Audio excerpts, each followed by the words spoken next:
Massive news just dropped for Delta Force. This is a game I've been keeping a close eye on as a Battlefield fan, with 2042 dropping the ball quite a bit, and this game basically being a fun version of that game.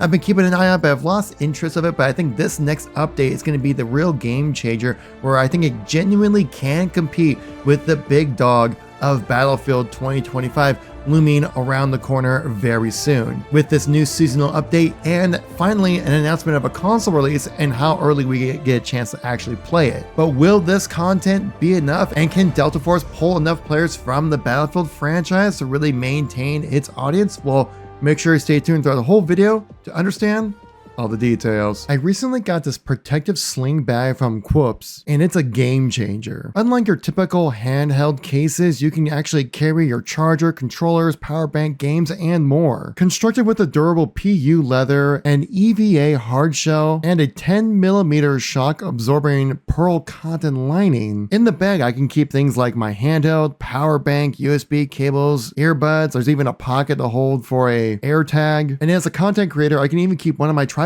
in it. This bag can handle your typical bumps, drops, and daily wear. There's even a charging port on the side of the bag, so you don't even have to open it to charge your device. Personally, I really like the retractable handle as it keeps that sleek look of the bag. And it has a secret pocket to keep your phone in. To check out this bag, use my link and code KevinKoolx. So Delta Force has been a game I've been keeping my eye on quite a bit because I think it pulls a lot of fun attention, like from Battlefield, which is a series I've loved for a long time, but fallen out of love recently, especially with 2042. And so when I first started playing this game, I was like, dude, this game's awesome. It just plays like Battlefield, but like actually functioning properly.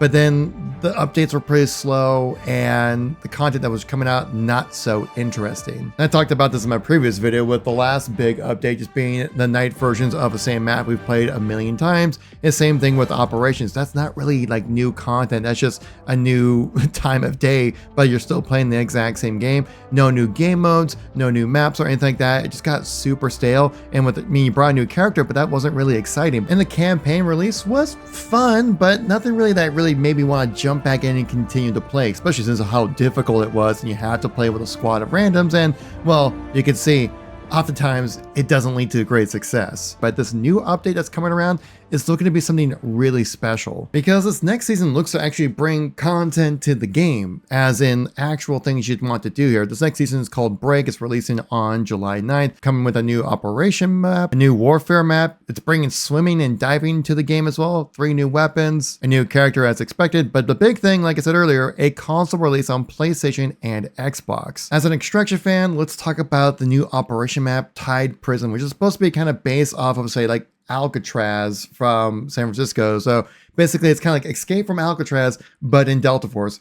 Sounds kind of fun and an interesting take on the whole idea of an extraction shooter. They actually even went to Alcatraz to do some research there, which is kind of cool as well. Now, they did state on this live stream here that they will have multiple exit routes, because pretty much that's expected from any one of their extraction maps, so you can find multiple locations of where to extract from the map. Interesting thing also is that they're bringing in this character called Raven. It's kind of like the big boss character that's on the map. Kind of reminds me a lot of like the Joker, which is some crazy looking, like Two-Face looking guy with like a really weird smile. I mean, basically they put the Joker in the game, which is, I mean, for, you know, a Chinese clone kind of would make sense. But for an extraction shooter, what would be the ultimate like escape place, but from a prison, right? To extract from. That's kind of a really interesting take on this. It's something that really makes me interested in it, especially since you kind of start out with nothing and then you find your locker, which is kind of where your loot is. Then you actually get into the match. So I'm kind of curious how actually it will play out with like PvE elements playing into the whole thing as well. Maybe just kind of more like, maybe the first part's more kind of more of a cinematic, just get to your gear as soon as possible kind of moment. Then once you get to that gear room, then that game actually kind of starts, which can be kind of interesting, but I can definitely see being kind of dragged out and not really that interesting when you get enough play time in. Because when you get to, you just want to try to rush to get to this point as soon as possible, really.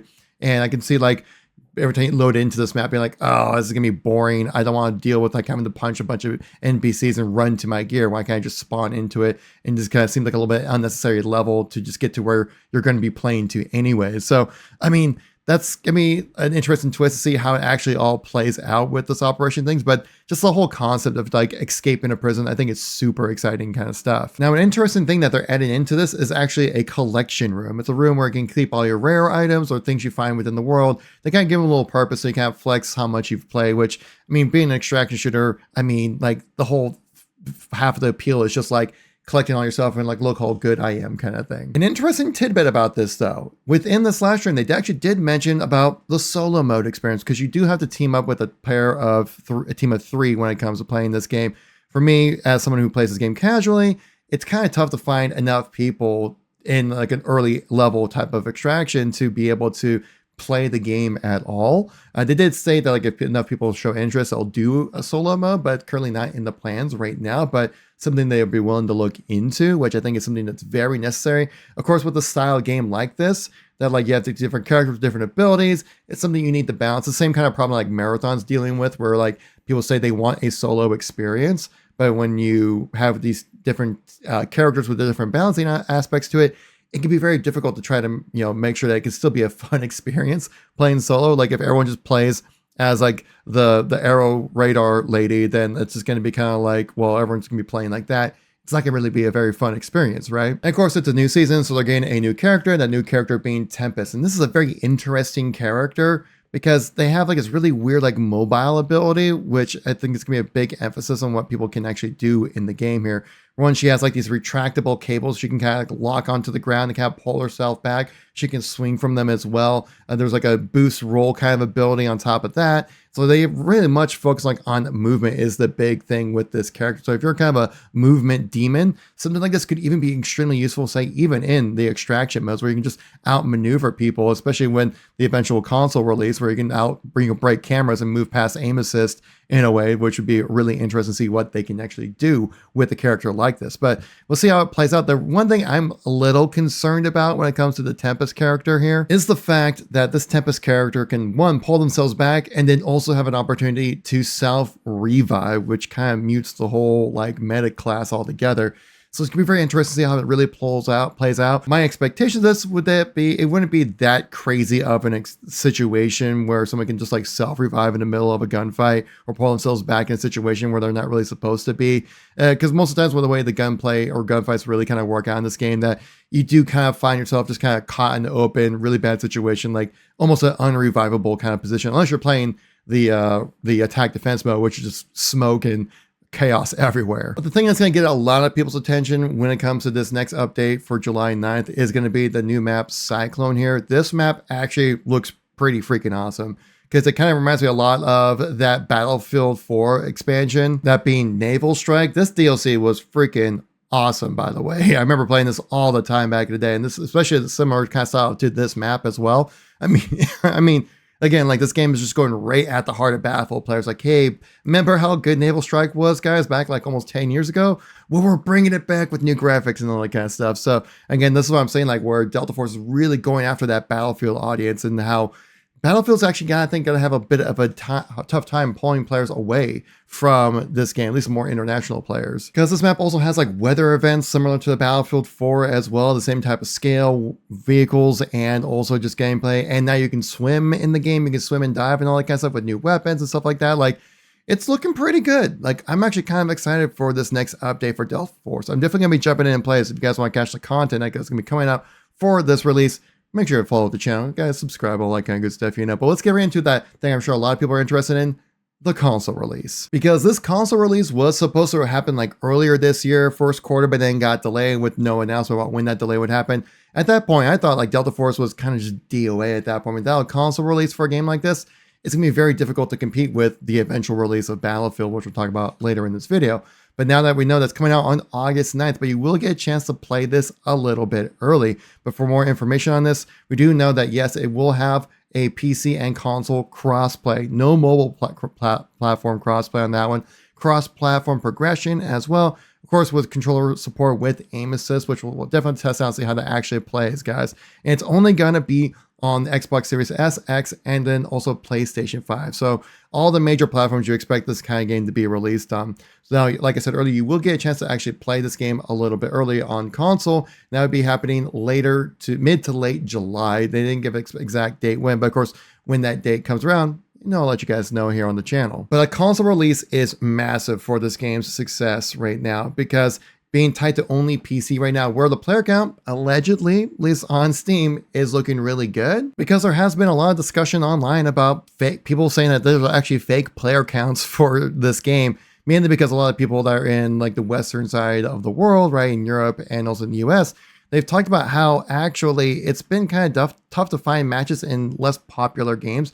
I've definitely experienced this when it comes to the extraction shooter side of things. And people saying the player count is fake right here, even though we have like currently in game at the time of making this video, right around 40,000 people playing the game. People have been saying that it's fake because we haven't seen the typical drop off you normally see from any type of multiplayer game ever. Because when you look at the actual player count here, there has been zero dip. I mean, there was a little bit right here back in April, and that's kind of when the game was getting really low on content.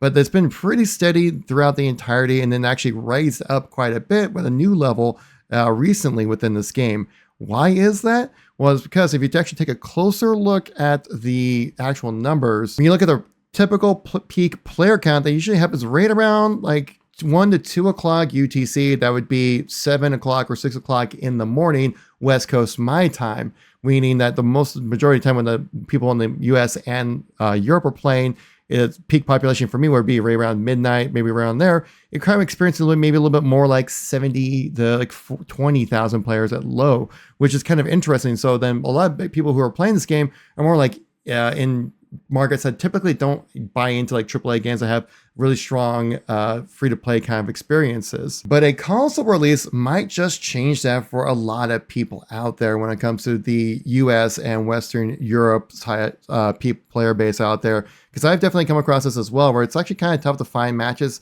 in game modes that are not as popular, right? If it's not Attack, Defend, or King of the Hill, or a late level operation mode, kind of tough to find a match, which make me feel like, well, how are they making these player counts when I'm experiencing it? It's not like that at all. But why is an August release so crucial for this game? Well, that's because it was just mentioned recently by Andrew Wilson that a summer reveal for the next Battlefield game is coming. Andrew Wilson specifically said that beginning this summer with a highly anticipated reveal of Battlefield, a pivot step in delivering on our next generation of blockbuster entertainment. So we're going to get this reveal for the next Battlefield game very soon, which a reveal of the next Battlefield game tied with the release of the console version of Delta Force actually might play a little bit in Delta Force's favor, because I'm sure once people get this trailer reveal, they're going to get hyped up. They're going to want to play the next Battlefield, because it's going to be heavily influenced off of Battlefield 3 and 4 with the proper classes and destruction. That we've heard a bunch of leaks and rumors about, like the Battle Royale mode. We've heard about the leaks and rumors when it comes to the weapons being not class bound, which is not something I'm excited to hear about either when it comes to Battlefield.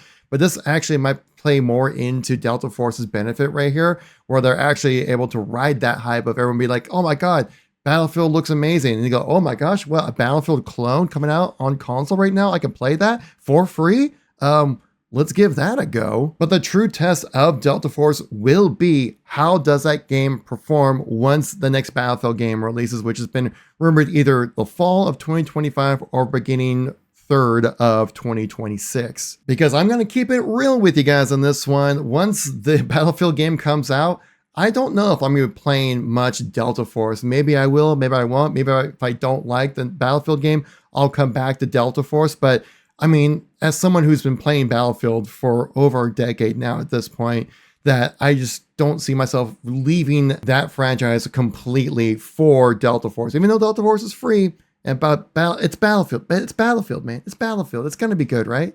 It has to be. But what I'm saying now, like now you have the console release coming out very soon. You have this awesome new looking map, a new expansion to operations. You do have the campaign if you guys want to trudge through that pain right there. But I'm saying like this game is really building itself out to be a full complete package now. And this constant drop actually seems significant enough to where it actually probably would maintain players and give something new and exciting to play. It might actually be able to give you that true Battlefield experience you might have been missing for the last 5 to 7 years or so, because I'm sure most of us probably loved Battlefield 3 and 4 and been kind of missing that ever since. Do you feel like Delta Force has what it takes to keep up with the eventual Battlefield release without a looming threat for this franchise? Let me know in the comments if you guys made it this far. I hope I earned your like, maybe even a subscribe. And we want to know who the real ones are that made it to the end of this video. Let's do a nice little green little heart in the chat right there, guys, if you guys want to see who made it to the end of this video, the real ones out there. But thank you all so much for watching. Greatly appreciate it. I'll catch you on the next one. Peace out.